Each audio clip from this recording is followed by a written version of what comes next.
그 발표 시작하도록 하겠습니다. 제가 오늘 이제 발표할 논문은 ECCB 2022년에 업셋된 모션 클립이라는 논문입니다.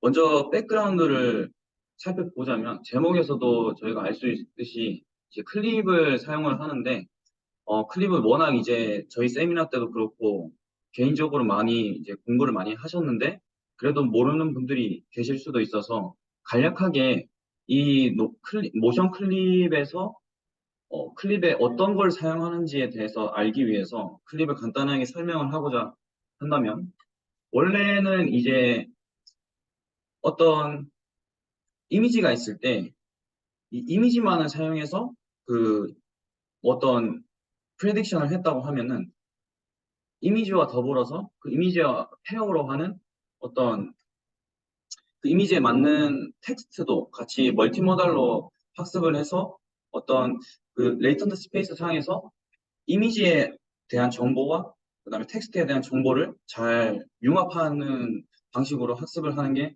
이제 클립의 대표적인 학습 방법이라고 생각하시면 돼요.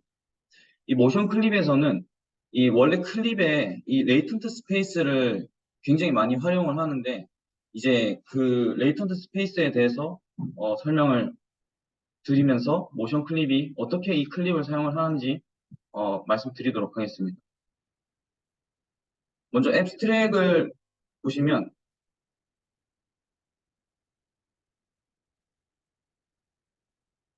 일단 모션 시퀀스가 인풋이 됩니다. 이 모션 시퀀스가 인풋으로 되고 이 여기 보시는 약간 보라색을 띠는 이 스페이스와 하늘색에 띠는 이 스페이스가 각각 오리지널 클립의 텍스트 레이턴트 스페이스고 그다음에 이 하늘색이 이 이미지 레이턴트 스페이스입니다. 그래서 결국 이 모션 클립이 하고자 하는 거는 이 모션 클립의 어떤 모델이 있으면 그 모델의 인코더에 나온 아웃풋인 그 레이턴트 스페이스와 원래 오리지널 클립의 레이턴트 스페이스 간의 간격을 줄이면서 이 원래 있던 이 클립의 레이턴트 스페이스를 공유하는 방식으로 학습을 진행을 합니다. 그렇게 해서 어, 원래 이 모션을 생성하게 되는 그런 논문입니다.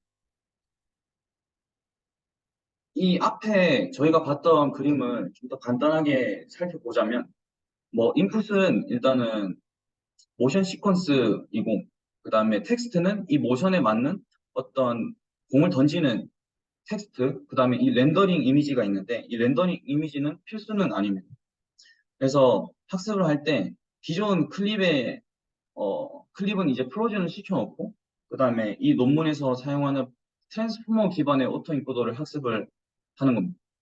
그럼 만약에 이 세 가지의 인풋이 각 인코더를 태워서 나온 아웃풋이 이렇게 있으면은 이 레이턴트 벡터들이 있으면 이 모션과 이 텍스트는 에 대한 레이턴트 스페이스 간의 간격을 줄이기 위해서 로스를 주고 그다음에 그 모션과 이미지에 대해서도 로스를 줘서 원래 오리지널 클립에 있던 그 레이턴트 스페이스와 모션 클립의 레이턴트 스페이스를 공유를 하고자 한 것이라고 말씀을 드릴 수 있을 것 같습니다.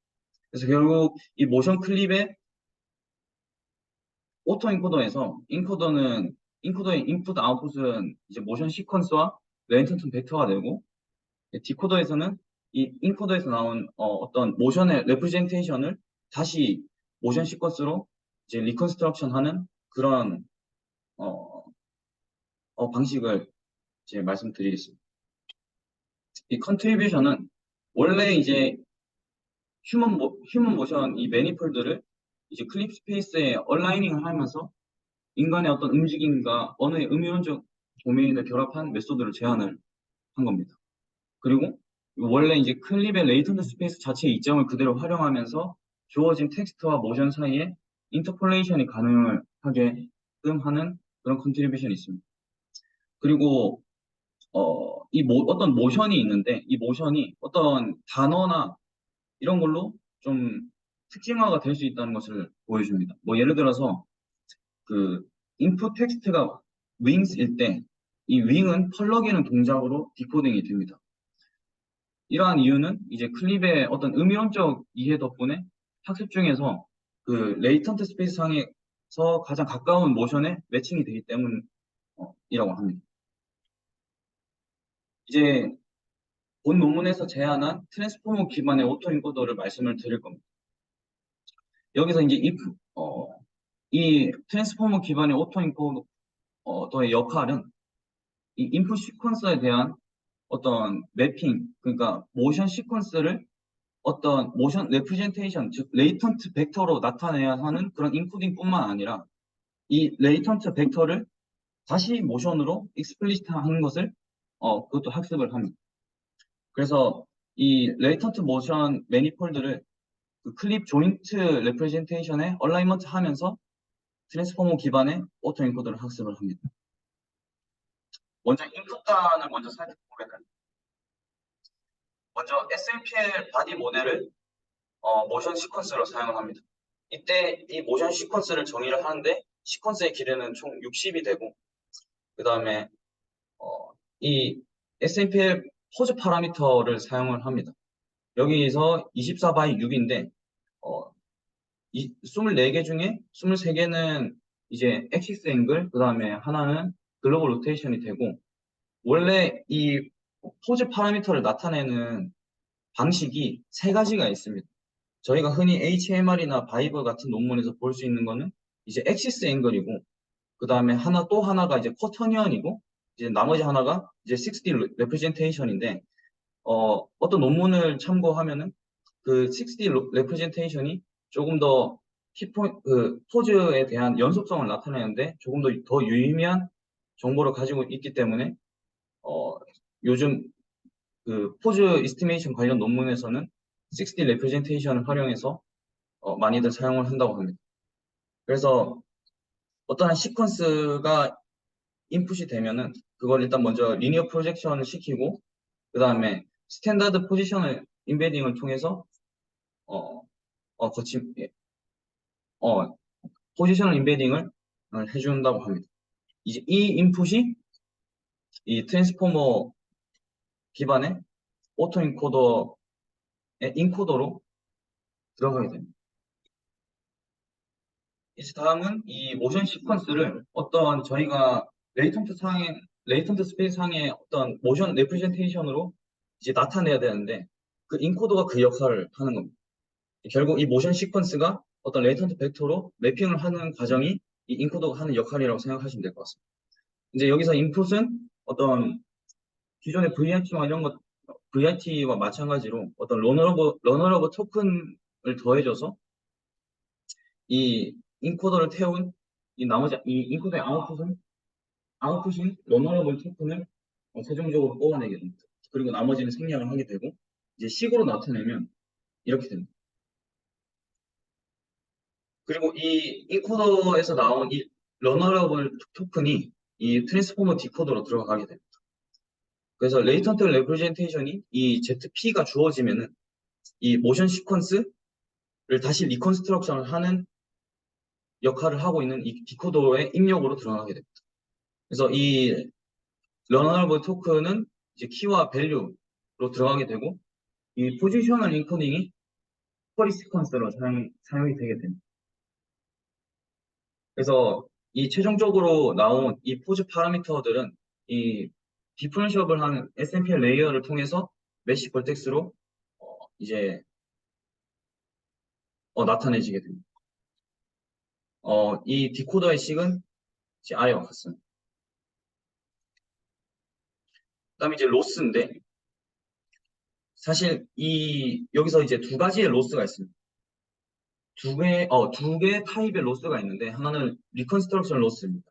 이 리컨스트럭션 로스는 이제 L2 로스로 다 이루어져 있고 이제 첫 번째 텀이 조인트 오리엔테이션 로스이고 그다음에 두 번째가 이 벌텍스 간의 로스 그다음에 좀 지터링을 완화하고자 한 이 조인트 벨러시티 로스로 이렇게 리컨스트럭션 로스가 이루어져 있고 사실 이 논문에서 가장 중요한 로스인 이 로스는 이제 만약에 텍스트 모션 페어가 있고 그 다음에 이미지 모션 페어가 있으면은 그 텍스트 모션 간의 코사인 디스턴스를 사용하고 그 다음에 이 이미지 모션 페어 간의 코사인 디스턴스 로스를 사용해서 결국 이 논문에서 하고자 하는 본질적인 그 원래 클립의 레이턴트 스페이스를 공유하게끔 하는 로스가 이 로스라고 생각하시면 됩니다.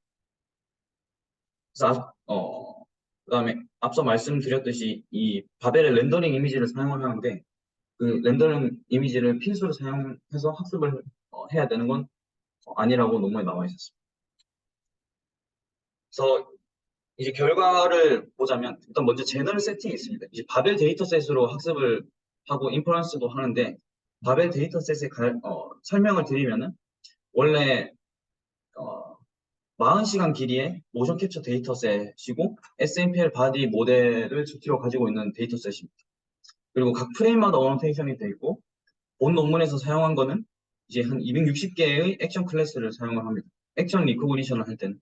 그리고 원래는 그 한 비디오가 120 FPS가 120이었는데 그걸 좀 다운 샘플링을 하고자 초당 30프레임으로 설정을 했고 그다음에 앞서 말씀드렸듯이 그 모션 시퀀스의 길이는 60프레임으로 구성을 하게 됩니다.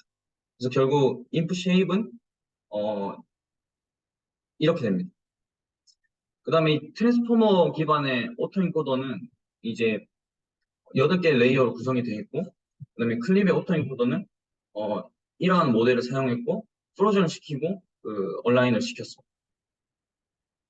그 다음에 이 프리칠렛이 있는데 이 프리칠렛이 이미지 모션 텍스트 중에 앞서 말씀드렸듯이 이제 텍스트 모션 페어는 텍스트 로스로 사용이 되고 그다음에 이미지 모션 페어는 이미지 로스로 사용이 된다고 합니다.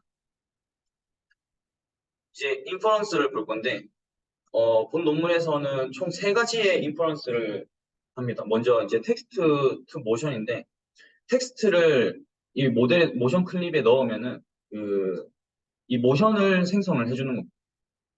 만약에 우사인 볼트라는 텍스트가 있을 때 이 우사인 볼트라는 텍스트를 클립 텍스트 인코더에 이제 태워서 어떤 텍스트 레프레젠테이션을 얻으면 이 텍스트 레프레젠테이션이 모션 클립이 디코더로 들어가서 모션을 생성해내게 됩니다. 그래서 여기 보시면은 이제 올림픽 스포츠와 컬처럴 레퍼런스라는 카테고리의 모션들이 이렇게 있는데 각 텍스트를 넣었을 때 모션을 생성해 주는 것을 볼 수 있습니다. 이 데이터들은 이제 당연히 모션 클립의 입장에서는 언신 데이터이고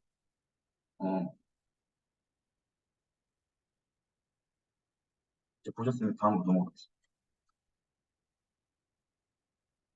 다음은 어떤 이제 모션이 상체 위주인 모션이 있고 뭐 하체 위주인 모션도 있다고 했을 때 그 상하체를 잘 에디팅을 할 수 있는지 이 레이턴트 스페이스 상에서 에디팅이 되는지 확인해보는 그런 인퍼런스도 진행을 했다고 합니다. 뭐 예를 들어서 이 달리는 모션 같은 경우에는 이 하체 움직임이 되게 중요하고 그 다음에 그냥 스탠딩 자세에서 손을 드는 모션은 이 상체에 대한 움직임이 되게 중요한데 그 상체와 하체에 대한 그런 움직임을 이 레이턴트 스페이스 상이 나타내고 그 두 개를 결합을 했을 때 이 모션 디코더가 그 두 결합된 모션들을 잘 생성을 해내는지에 대한 인퍼런스입니다. 보시는 것과 같이 모션 에디팅이 나름 의미 있게 잘 되고 있는 것을 볼 수 있고 이 컴포지션마저도 잘 되고 있는 것을 볼 수 있을 것 같습니다. 그 나머지는 이제 액션 리코그니션. 액션 리코그니션은 모션과 텍스트가 이제 인풋으로 되는데 이 모션 클립의 인코더로 들어가면 어떤 레이턴트 스페이스 상에서 모션 리프레젠테이션으로 나타내질 것이고 그 다음에 이 텍스트가 이 인코더로 들어가면 마찬가지로 이 레이턴트 스페이스 상에서 그 텍스트 리프레젠테이션으로 나타내질 것입니다.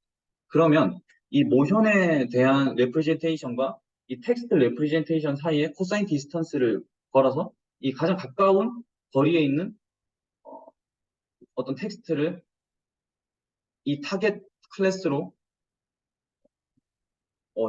예측을 하는 그런 방식으로 액션 리코그니션을 이제 인퍼런스를 했다고 합니다.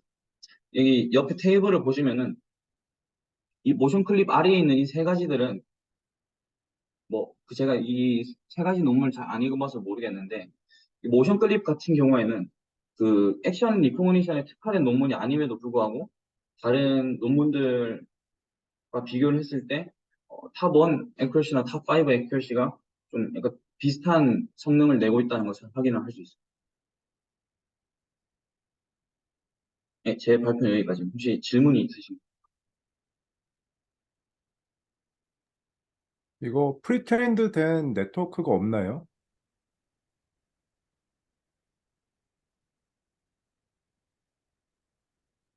그러면 여기까지 하도록 하겠습니다.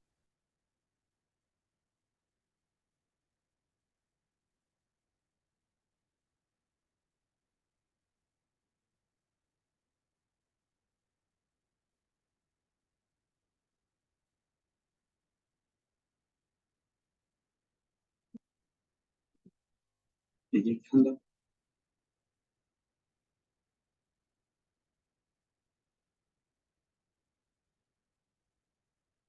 뭐라고 해야 돼? 지금 저밖에 없어서.